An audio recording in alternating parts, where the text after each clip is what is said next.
Welcome back to Fourth and Pain, the only pro wrestling show to be hosted by an NFL player and a weight loss champion. Adam, it's time to talk a little bit about the WWE. Here are some things that people should be on the lookout for this week. It's a recap. It's a look forward. What this is Fourth and Pain at its best. This week in pro wrestling, what you got? All right, here you go. I want to start right now with Randy Orton. I love the fact that the Viper comes out, completely annihilates Cody Rhodes. Adam, it's at a time when the WWE roster is very thin on talent. John Cena's got this injury. Don't know how long he can go. CM Punk is out, so you need to fill that spot with the top guy. And you and I have been talking about Randy Orton should be in line for that next big push. Here's the way I look at it. John Cena is the top guy. As much as I am tired of him being the ringleader of this PG era, he is the top guy. CM Punk will be back. He is that second guy. Ryback, he's trying to get up there. In all honesty, he should be. He's not there yet. Triple H comes and goes. Brock Lesnar's got a 2-year contract. Comes and goes. Undertaker usually is just around for WrestleMania, but he's going to come and go as well. They need somebody else to emerge or re-emerge. In Randy's case, he's won the title about 8 or 9 times. He failed a few drug tests, which is why he got bumped down a little bit, but it's time. He's over with the crowd. He's got almost 2 million followers on Twitter. You know my biggest beef with him? What's that? I actually met him at Gold's Gym in St. Louis one time, and I watched him lift. And Randy, he never touched a dumbbell over 30 pounds. Oh, is that right? And he was actually in there many times, and I was in there many times. I introduced myself the first time, but after that, I was just kind of intrigued. I would just watch his workouts, and his wife was in there too. Very pretty lady, very, very friendly. But the guy never lifted anything over like maybe 150 pounds on a bar or maybe a 30, 40-pound dumbbell. In all honesty, that was kind of a sidetrack thing. I like to lift a little heavier, Randy, but he needs that push. All right, Ryback also caught my eye this week on Raw. He comes out, he declines a match that was offered by Vicky Guerrero and literally leaves the arena. We don't see him again until John Cena's laying in the ring at the end of the show.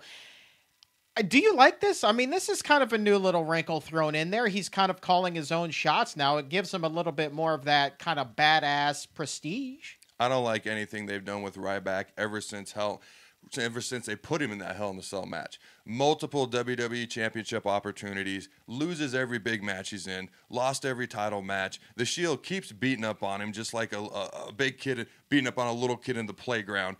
At some point, they got to do something right with this guy. Now they've made him heel when he was already over with the crowd. It makes no sense whatsoever. I'm a Ryback fan. He just keeps getting misused.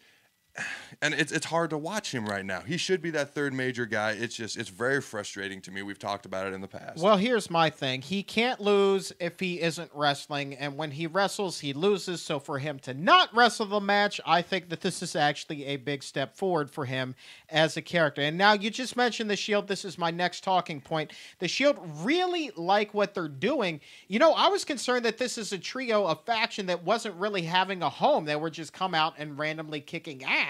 But now they're kind of in this program, and the program to me really got solidified this week against Team Hell No with Kane and Daniel Bryan. Adam, I'm really liking where these guys are at, and I know that you're a fan.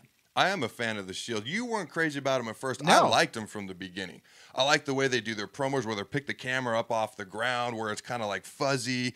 I love Dean Ambrose with the borderline psychotic act that he's got going on, the way he delivers his promos. I'm a fan of the Shield. I think we might debate this more in depth at a future date. I'm tired of seeing 3 random stars or Team Hell No with a random third star being thrown in there against them.